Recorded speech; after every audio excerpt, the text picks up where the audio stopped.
صلاة ربي مع سلامه على بيبي خير الأنام. صلاة ربي مع سلامه على حبيبي خير الأنام. صلاة ربي مع سلامه على بيبي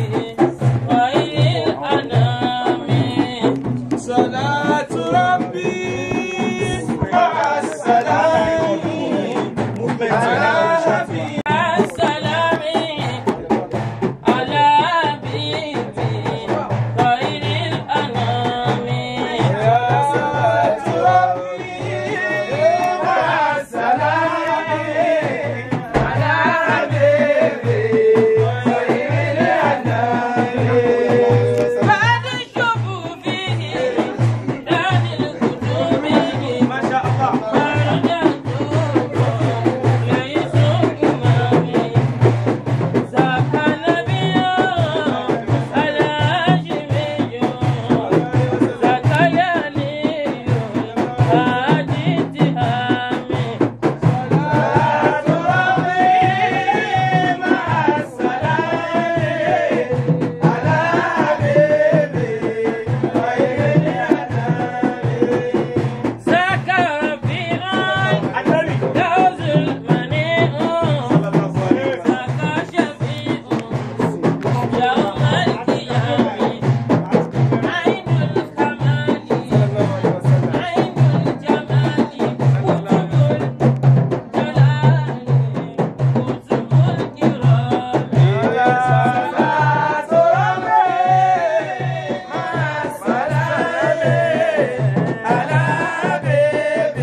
الله.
آل الفخار آل النجاة صلاة ربي مع السلام حبيبي صلاة ربي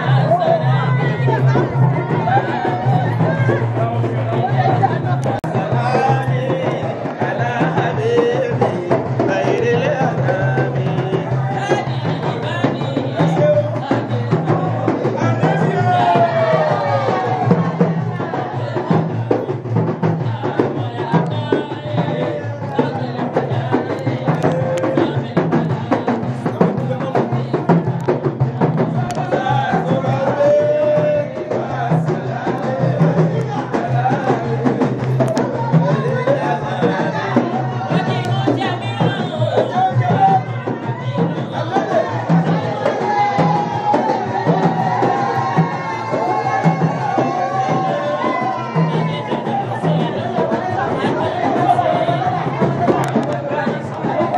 صلاة ربي مع السلام على حبيبي خير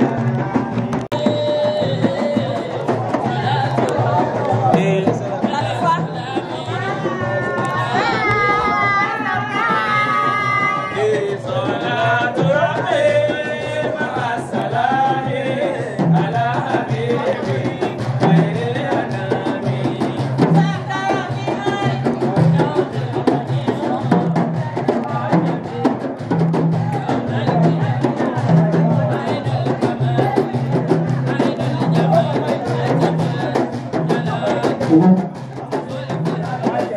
صلاة ربي مع السلام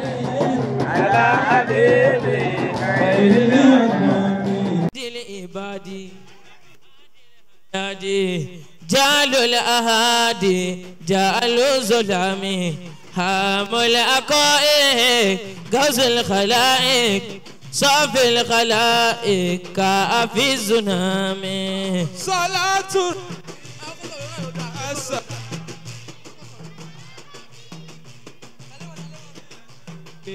وجه جميل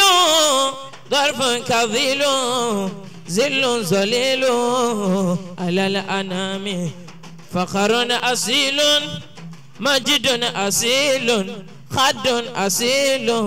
في فخر سامي صلاة ربي مع السلام على حبيبي خير الأنام يا من أباه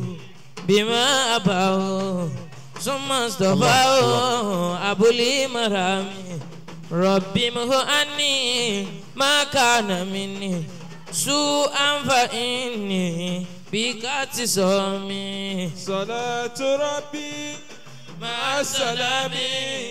على حبيبي خير الأنام نافي دلالي ضافي الظلال ضافي الظلال لكل زومي جم الخصال جم الزوال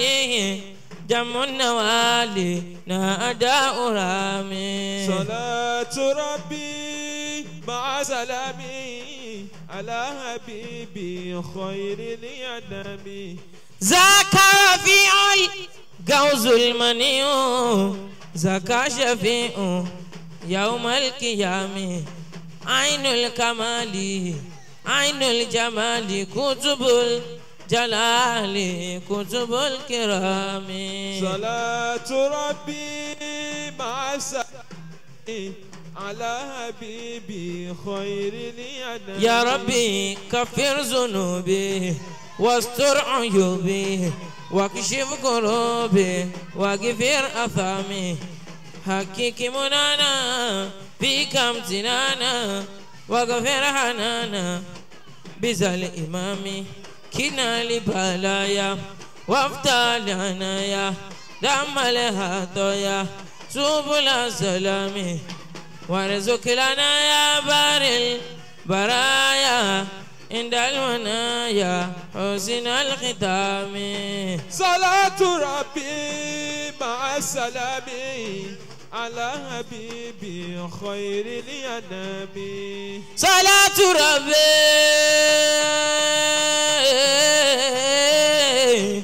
صلاة ربي صلاة ربي مع السلام على حبيبي خير الأنام. صلاة ربي مع السلام حبيبي فداك أبي وأمي يا رسول الله فداك روحي ودمي يا نبي الله. فداك أبي وأمي يا رسول الله فداك روحي ودمي يا نبي الله. بماذا أبوه يا رسول الله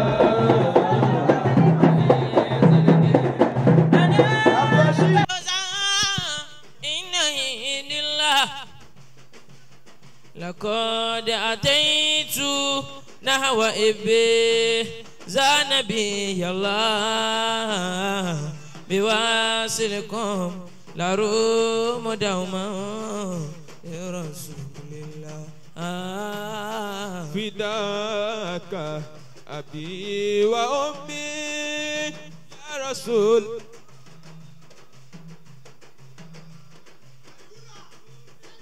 دمي يا نبي الله. يا كاشف الغمة يا كاشف الغمة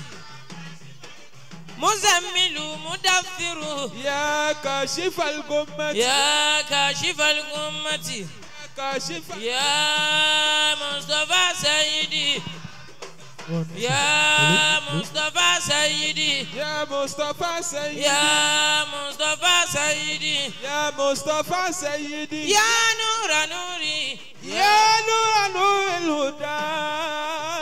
هدى هدى هدى صلى الله عليك يا رسول الله صلى الله عليك يا رسول الله صلى الله عليك يا رسول الله صلى الله عليك يا رسول الله صلى الله عليك يا رسول الله صلى الله عليك يا رسول الله صلى الله عليك يا رسول الله صلى الله عليك يا رسول الله صلى الله عليك يا رسول الله صلى الله عليك يا رسول الله رسول الله النبي رسول محمد الله النبي رسول محمد الله النبي رسول محمد الله النبي رسول محمد الله النبي النبي رسول الله النبي رسول محمد الله النبي كاشف محمد الأمة النبي رسول محمد الله النبي محمد الله النبي رسول محمد الله النبي ختم محمد الأنبياء النبي رسول محمد الله النبي إمام محمد المرسلين النبي رسول الله النبي رسول محمد الله النبي رسول الله النبي رسول محمد الله النبي رسول محمد الله النبي محمد اسمع وابشر يا من تفرح بالهادي واتلو على مناشرة في عزك للمولى تمرا وكها قول الله الأكبر إنا أعطيناك الكوثر اسمع وابشر يا من تفرح بالهادي واتلو على مناشرة في عزك للمولى تمرا وقرأ قول الله الأكبر إنا أعطيناك الكوثر اسمع وابشر يا من تفرح باليادي واتلو على مناشرة في عزك للمولى تمرا وكها قول الله الأكبر إنا أعطيناك الكوثر اسمع إجابا تفرح بالهادي واتلو على منشرة في عزك للمولى تمرة وكرا قول الله الأكبر إنا أعطيناك الكوثر الله عليه وسلم. يوم بان النبي كينو ميدو دادا.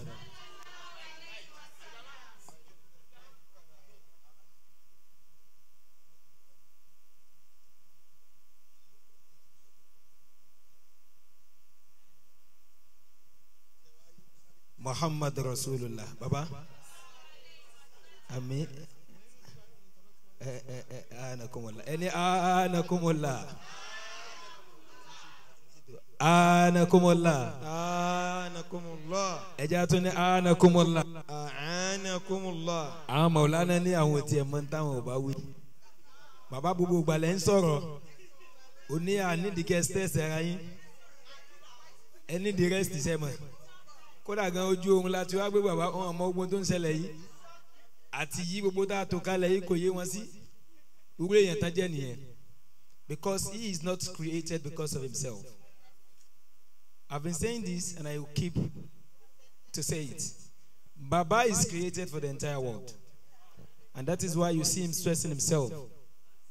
every now and then. He's a symbol of faith. Thank you. Mashallah. Maulana al-Mukhtar. Ní òní ṣé àdùkẹ́ lọ́wọ́ síbí ẹ̀yin lè jáde níjọ́ bẹ́ẹ̀ dé yín káwọn kan láwọn fẹ́ invite yín níjọ́ tán fẹ́ gbé yín lọ sáyé tẹ́ fẹ́ lọ jẹ ayé bàbá aṣẹ̀tún tẹ́ rí fìlà lórí Imam Gamawi ẹ rí tèmi náà kì í ṣe bá a dá fún òní o àwọn kan lálọ́ bá dunnú àlọ́ bá wọn yọ̀ ni bàbá ti gba wedding kalẹ̀ ní ọjọ́ kì í sì ṣe gbígbà show pé ó yá a ní show lónìí táwọn kan máa gbà pé èló ni ìjọ yẹn owó yẹn ò gbọdọ̀ lọ kí wọ́n lùsì irú owó yẹn bẹ́ẹ̀ kọ́ ni ti Maulana bàbá gbà wọ́n fẹ́ dun onítọ̀hún nínú ni torí pé that person we are talking about most importantly the bride she is a bona fide member of Muhammad Rasulullah ọjọ́ ayọ̀ rẹ̀ wá dé wá ṣe dédé ọjọ́ tí bàbá wáyé tẹ̀sí mọ́ gbogbo surprises gbogbo kódà àtàrọ̀ ló yẹ kélé àmọ́ nígbà táwa ti mọ̀ pé wedding wà a sì lè sọ fún wọn àwa kan béèrè pé time wo ni wedding wọ́n dẹ̀ sọ fún wa bí Ọlọ́run ti dá Maulana al-Mukhtar nìyẹn àwọn kì í retí pé ẹ wá celebrate mi àwọn máa ń fẹ́ celebrate yẹn ni àwọn èèyàn wa mọ̀ pé bí tí nǹkan wà nìyẹn ẹni tí ó bá sọ pé rárá èmi kọ́ ẹ̀yin ni òun la yóò mọ̀ sọ pé ìwọ náà ni amẹ́ni tó bá ní àfẹ́mi òun ni wọ́n sọ pé ọ jẹ́ nǹkan kan Baba is always ready to put his whole ẹ ṣeun a very selfless leader Baba ò mọ selfishness bó ti wù ọ́ mọ́ òun náà ló wá jẹ́ kọ́rọ̀ wọn máa rí báyìí akíyàfáwa Abdulgafar torí pé wọ́n lọ sí Ìlọrin ni wọ́n ti wá bọ́rọ̀ náà ti rìn ní pé a máa kí àdìsí lálẹ́ tá a bá ṣe tẹ̀fsírì nírọ̀lẹ́ níbi ọwọ́ aago 5 mọ́wọ́ sínú tó bá dalẹ́ àwọn akadìsí ànábì bí bàbá ṣe lo gbogbo Ramadan wọn nìyẹn kò mọ programu àárọ̀ tá ń lọ àwa kí àdìsí débi kan àwa ká tó máa ké a máa ṣe mọ́díù nígbà táwa ń ṣe mọ́díù bàbá wa sọ pé àwọn kan wà tó jásí pé mọ́díù wọn máa ń rìn mí ní ara wọn á dá ọkọ̀ àfa Abdulgafar wọn á dá ọkọ̀ àfa aláya wọn á dá ọkọ̀ àfa wa foreign àwọn mẹ́tẹ̀ẹ̀ta yẹn bàbá dá ọkọ̀ wọn níjọ́ yẹn kódà ganjọ́ yẹn là ń dáṣà là ń ṣe ọ̀rọ̀ tí inna salata masha Allah àwọn jama ti wá wọ́n ti wá mú sínú ẹ̀mí wọ́n ti fi sẹ́mi pé ó dàbí pé ntí ó dùn mọ́ bàbá ni nígbà tó wá di ní ìjẹta ní Nana Concept wọ́n wá pè mí Tawarudul Kawatiri ṣẹlẹ̀ Maulana ọ̀pọ̀lọpọ̀ yẹn ti fi sẹ́mi kódà Prince Abọ́lọ́ ẹni kọ́kọ́ ń sọ pé ẹ jẹ́ ká wọ́ọ̀kì lórí àwọn tí bàbá sọ yẹn níjọ́ yẹn àmọ́ bá a ṣe bísí nínú Ramadan kò jẹ́ ká lè sọ pé a fẹ́ ṣe nǹkan kan Nana Concept wá pè mí pé ẹ jọ báwo ni program bàbá níjọ́ Thursday torí a mọ̀ pé tí Ramadan bá ti tán bàbá ń lọ bàbá lè travel mo ní ẹ ṣe dáadáa kí lẹ fẹ́ ṣe tẹ́ fi ń béèrè program bàbá àwọn ni a fẹ́ gbé Abdulgafar wá láti lọ afa Abdulgafar yìí alájà náà ti wá ní ìtàn fẹ́ sí pé afa Abdulgafar làwọn fẹ́ gbé sọ̀rọ̀ mi yé tawarudul kawatiri ti wá ṣẹlẹ̀ nínú tẹ́ kọ́ wa pé kí a máa ju gbogbo nǹkan lẹ̀ alájà nana ńgbà tán gbọ́ pé alájà mama wa pọ́ṣẹ̀ alájà wọ́n nídìí afa Abdulgafar wọn ni àwọn yọ̀ǹda tẹ́ yẹn ṣé ẹ mọ̀ pé a lè pín afa sí méjì request méjì ló wá fún afa nìkan ó wá kú bó láti ṣe mùrídìí àti ṣé o ti pàdé pọ̀ níbi nǹkan kan náà bó láti wá fẹ́ ṣe wọ́n wá lo ládàbí wọ́n ní ẹ mọ̀ pé kọ́ wa dáadáa ọmọ ọgbọ́n ni wá àwọn fẹ́ ṣe pẹ̀lú gbogbo Ìbàdàn platform àwọn làwọn yọ̀ǹda fún àwọn sẹ́yìn dáwà pọ́ọ̀chì alájà olófin ajá sí pé ló kọ pọ́ọ̀chì alájà ó ní àfàwà Abdulgafar fi dé yàyín lónìí pọ́ọ̀chì alájà náà ti dààmú pé báwo la ṣe fẹ́ ṣe kí la fẹ́ bó la fẹ́ náà ní ẹni táwọn fẹ́ nìyẹn so ọ̀rọ̀ tí mo ń sọ yìí kò wá kékeré báyẹn ọ̀pọ̀lọpọ̀ orí ká ṣe báyìí ká ṣe báyìí ńgbà tó yà fẹ́ wá àárọ̀ yìí náà fẹ́ dé tẹ́lẹ̀ wedding yẹn ni ò jẹ́ àti lọ kan tó dé láfi wá ní ó dáa ká ṣe sùúrù fún wa torí pé wọ́n máa padà sí Ìlọrin lónìí ńgbà tó wá di pé táìmù à ń retí pé kí ìjòkó tó sùjọ kò wá fẹ́ yẹ mọ́ mọ́ tọ̀ yóò dá báyìí náà ẹ̀ mọ́ bọ́ wá sókè ká yanjú tá a fẹ́ yanjú láfi wá bọ́ sí afẹ́ ká ṣe é ní ìjòkó báyìí ká wá ní ká máa ṣe àmọ́ èyí tó tá a ṣe ń gan ló wá dáa jù ní surprise ẹ̀ yóò ń bọ́ ànábì dáadáa lẹ́nu Maulana al-Mukhtar afawa Abdulgafar agbọ́dọ̀ dákọ̀ afawa Abdulgafar kama dákọ̀ Maulana Sheikh Abdulfatah Aribidesi mudiru manhal ta'lim nílọrin afọlọ́hún olólùfẹ́ ọlọ́hún tànàbì tẹ afa nínú ká ṣe tẹ́rìbíyà ọlọ́hún kẹ́ bàbá wa Abdulfatah Aribidesi púpọ̀ so àwọn ni wọ́n wá rí afawa Abdulgafar pẹ̀lú gbogbo àwọn sànkọ mo mojú afa mi yìí dáadáa orúkọ wọn ni o kan afawa Abdulbasit afidọkọmọlá kò ní bàjẹ́ fún yín láéláé bàbá wa ní ọlọ́run kó má ṣàjẹ́ kí kó bá ṣàkárà àlùbáríkà fún gbogbo wa ṣe àmì fún wọn ó jẹ́ bí ó ti kọ́kọ́ wá báyìí torí ètò tí ó wà ńlẹ̀ ju yìí tí a ṣe yìí lọ ìjókòó tá a jókòó yìí ìjókòó umsiya ni ẹni tó bá nú àwọn afa tó bá máa wo ilẹ̀ lárúbáwá púpọ̀ ẹ rí i pé wọ́n máa ṣe nǹkan báyìí al-umsiya al-adabiya wọ́n máa ṣe bẹ́ẹ̀ tí wọ́n jókòó tí wọ́n wá kí ànábì àwọn kan jókòó wọ́n máa sọ̀rọ̀ adab ọ̀rọ̀ literature so àwọn afẹ́ dá alẹ̀ sí ànábì lọ́rùn ló kọ́ bàbá wa al-Mukhtar àwọn platform náà sì ti rẹ́ẹ̀dì tẹ́yẹ́yẹ́ wọ́n jáde ni àwọn táwọn ń bí lẹ́mìí wọ́n ju àwọn táwọn ń bí ní ara lọ afa Abdulgafar ọlọ́run ṣàlékún àlùbáríkà àti gbogbo àwọn tí wọ́n jọ wá ní ìlú Ìlọrin ìyá wa náà ti ní ká fún afa Abdulgafar ní 50,000 tẹ́lẹ̀ so torí àwọn ti mọ̀ pé àwọn nǹkan kan ó tún máa sọ̀kalẹ̀ sẹ́sì nígbà tá a dókè nǹkan tí òjò ti rọ̀ bàbá ti ju 500,000 lórí pé ìwọ tó wà lọ fẹ́ mọ̀ sí ọ̀fẹ́ wọn ni kò wá kí bàbá al-Mukhtar kò wá kí ànábì lára wọn ìwọ wa ń sọ fún mi fẹ́ mọ̀ chájì ó dàbí pé ọmọ tó kàn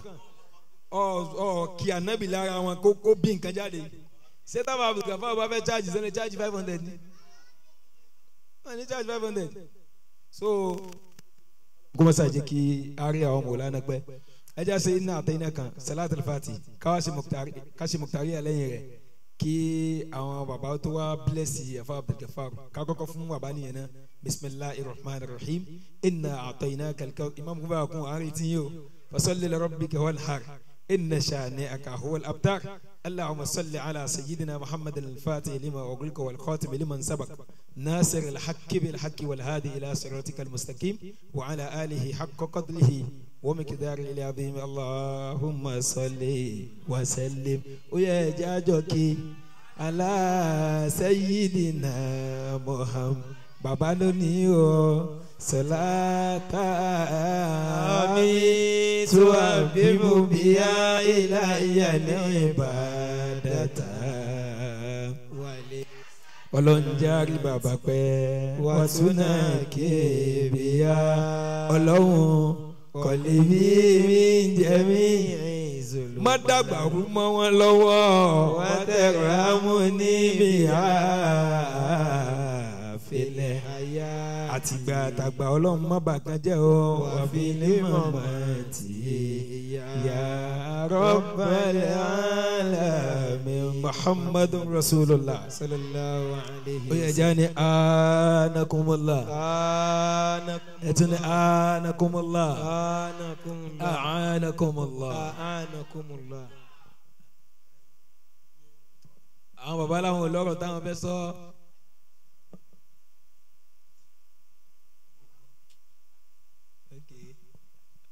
wọ́n ní akéwà kàfá mi láì fún baba kí baba tó sọ̀rọ̀ ó dà torí gbogbo ẹni tó bá ṣe bẹ́ẹ̀ lè ní Muhammadu Rasulullah baba máa ka ó yẹ ní wà kàfá billahi waliya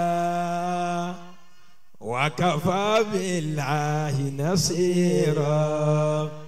وكفى بالله حسيبا وكفى بالله وكيلا وكفى بربك هاديا ونصيرا وكفى بربك بذنوب عباده خبيرا بصيرا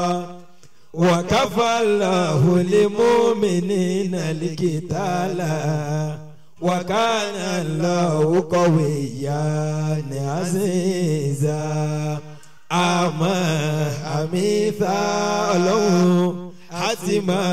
تميثا وكان الله قويا عزيزا ولا حول ولا قوة إلا بالله العلي العظيم.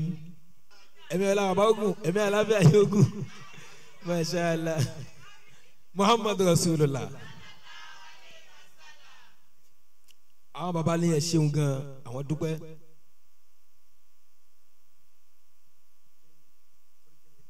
torí kálẹ̀ tètè yọ̀ǹda fún Abdul Gafar àtàwọn tíìmù baba gbẹdẹ́sí. baba ní tí ibà ṣe bó ni ṣe rí ni.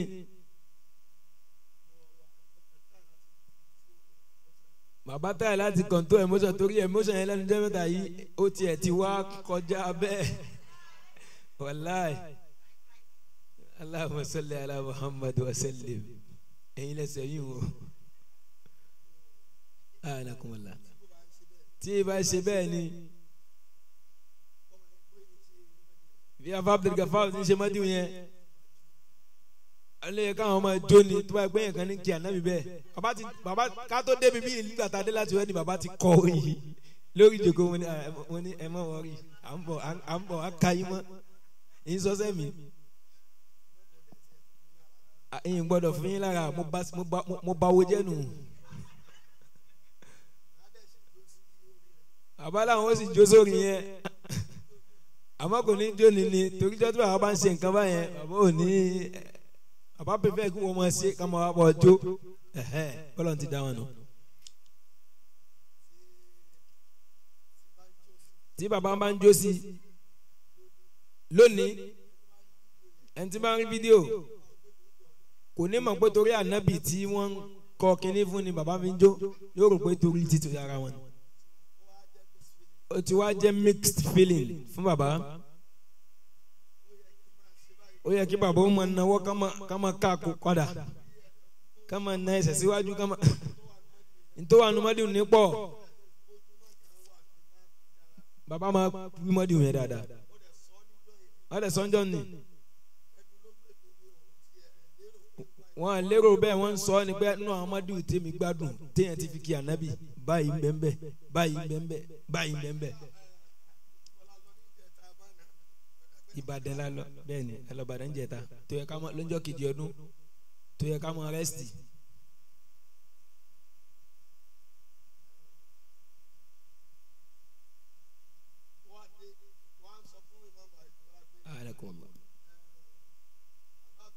wíwá fún Abdul Gafar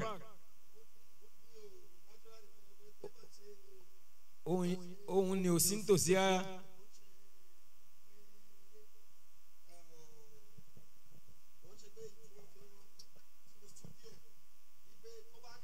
táwa bá ń ka lásán ká má lu bàndírì wọ́n ṣe fídíò kan bá Abdul Gafar níjẹta ẹ̀ tún gbádùn rẹ̀ ju kí bàndírì tún wà ń bẹ̀ lọ. Àfáà Abdul Gafar ọmọ àlùbáríkà ni wọ́n ẹni tọ́lọ́ máa gbógo ẹ̀gbá ọ̀dọ́ Muhammad sallallahu alayhi wa sallam anabi ọlọ́run ti ṣe páìlì fáyé rẹ̀ káàkiri máa gbé gbogbo nǹkan lé lórí ni kó sì máa dúró abalọ́lọ́run fún ọ lálùbáríkà abalọ́lọ́run ó ṣàlékún mọ́ àtàgbọ́yé ọlọ́run ó ṣe ẹ́ nínú àfáà súnà nínú àwọn olólùfẹ́ anabi ọlọ́run ó ṣe ọ́ bẹ́ẹ̀. àwọn tó já sí pé ọ̀rọ̀ ọlọ́run ṣẹ lára wọn pé ọlọ́run ń bẹ pẹ̀lú àwọn tí wọ́n bá ti nípa ẹ̀ ọlọ́run gbogbo ẹni tí ń bá ń ṣe dáadáa tí ń ṣe eré ọlọ́run mọ̀ bẹ pẹ̀lú ẹ̀. àwọn anìkẹ́ kí àfáà wa Maulana Abdul Fattah Aribidesi àfọ́ ọlọ́run jẹ́ta Maulana lọ́lọ́rin nínú àwọn ìṣẹ́kù àwọn ẹni àná tí wọ́n ń ṣiṣẹ́ tọkàntọkàn táwọn èèyàn ò tí ì rí wọn bàbá ni ẹ kíyèsí bàbá Aribidesi nù wọn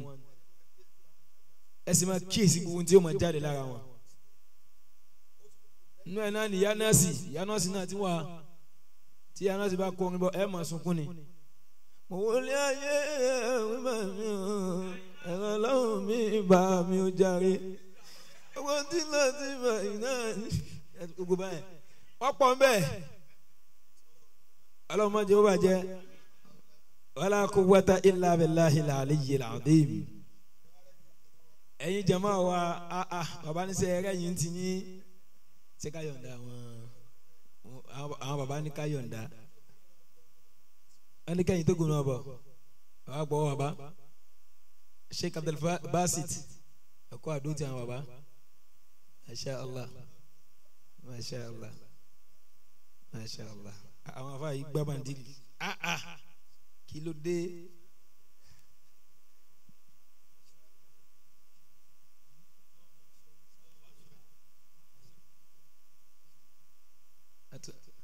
gbẹdẹ bàndìrì atúnikẹ àtúntò lọ 1 minute àbánikẹ yọ̀ǹda wọn ẹni 1 minute pé ẹ máa kà á wọn ní ká má lu bàndìrì 1 minute wọn gbádùn yín gan ni o.